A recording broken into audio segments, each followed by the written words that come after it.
Hello students, तो देखिए अब हमारा जो है एक्सरसाइज 10.2 का क्वेश्चन नंबर 1 सॉल्व होने वाला है। तो ये किस तरीके से सॉल्व होगा, पहले तो क्वेश्चन को समझना पड़ेगा।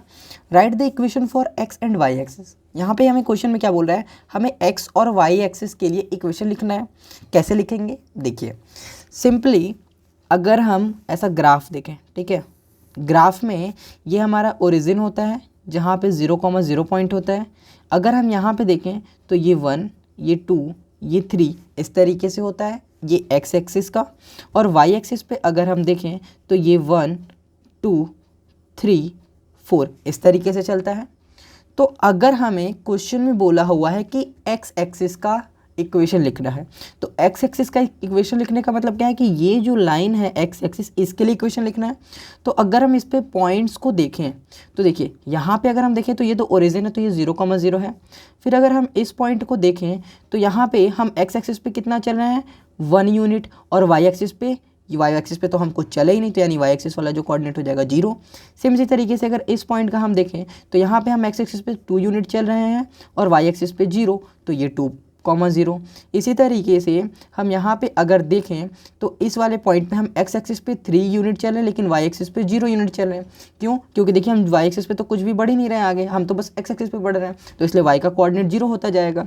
तो इसलिए हम अगर देखें तो एक्स का जो कोऑर्डिनेट है वो वेरी कर रहा है, लेकिन वाई का जो कोऑर्डिनेट है ये एक्स, ये वाई, ये एक्स, ये वाई, ये एक्स, ये वाई। तो अगर हम देखें तो सारे में एक्स का कोऑर्डिनेट तो चेंज हो रहा है लेकिन वाई का कोऑर्डिनेट जो है वो 0 का 0 ही है। तो हम कह सकते हैं कि जो एक एक्स एक्सिस है उसका जो इक्वेशन होगा वो y इज इक्वल टू 0 होगा।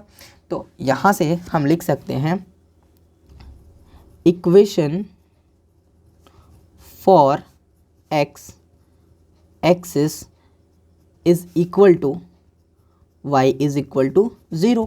क्यों? क्योंकि x एक्सिस पे y के जो कोऑर्डिनेट्स हैं वो 0 हो जा रहे हैं। सेम इसी तरीके से अगर हम y एक्सिस के लिए देखें तो देखिए y एक्सिस पे अगर हम देखेंगे तो यहाँ पे हम y एक्सिस पे कितना चल रहे हैं, 1 यूनिट, और x एक्सिस पे 0, तो इसका x एक्सिस का जो कोऑर्डिनेट हो जाएगा वो 0 और y का 1। इसी तरीके से अगर हम x एक्सिस पे देखें तो 0 यूनिट चल रहे हैं जबकि y एक्सिस पे 2 यूनिट चल रहे हैं, तो ये 0,2 हो जाएगा ये पॉइंट। इसी तरीके से ये 0,3 हो जाएगा। क्यों? क्योंकि हम x एक्सिस पे 0 यूनिट चल रहे हैं और y एक्सिस पे 3 यूनिट चल रहे हैं, तो ये 0,3 हो जाएगा। इसी तरीके से ये 0,4 हो जाएगा।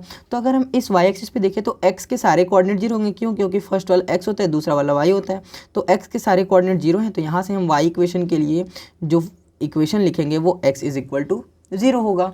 तो इस तरीके से लिख सकते हैं equation for y axis is equal to x is equal to 0। क्यों? तो रीज़न भी आप लिख सकते हैं। रीज़न क्या होगा, since all the coordinates, sorry यहाँ पे कोऑर्डिनेट्स नहीं होगा, यहाँ पे एब्सिसा, ठीक है, क्योंकि हमने पढ़ा हुआ है ना कि अगर हम कोई पॉइंट x, y ऐसा लिखते हैं तो यहाँ पे ये एब्सिसा होता है, ये ऑर्डिनेट होता है। तो हम यहाँ से लिख सकते हैं all the abscissa of abscissa for y axis will be 0।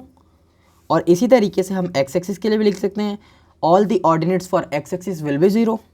तो x एक्सिस के लिए हम लिख सकते हैं all the ordinates for x axis will be 0। तो आई होप कि आपको ये समझ में आया होगा, और अगर इसमें कोई डाउट है तो आप कमेंट करके बता सकते हैं। वैसे इसमें कोई डाउट आना नहीं चाहिए क्योंकि ये बहुत ही छोटा सा क्वेश्चन था और इसमें बहुत ज़्यादा कोई लॉजिक भी नहीं है। सिर्फ इसमें इतना ही है कि क्योंकि y एक्सिस पे x के सारे कोऑर्डिनेट 0 हैं इसीलिए इसका equation x is equal to 0 है। और सेम इसी तरीके से x एक्सिस के जो सारे कोऑर्डिनेट्स होते हैं इस पर y की वैल्यू 0 होती है, इसलिए ये y इज इक्वल टू 0 इसका इक्वेशन होता है। बस सिंपल। तो आई होप कि आपको ये समझ में आ चुका होगा। तो मिलते हैं अपने नेक्स्ट क्वेश्चन के साथ नेक्स्ट वीडियो में। तब तक के लिए जय हिंद, वंदे मातरम। और अगर आप चैनल पर नए हैं तो चैनल को सब्सक्राइब कर लीजिए क्योंकि ऐसे ही आपके लिए इन्फॉर्मेटिव वीडियोज़ जो हैं वो इस चैनल पर मिलने वाली हैं।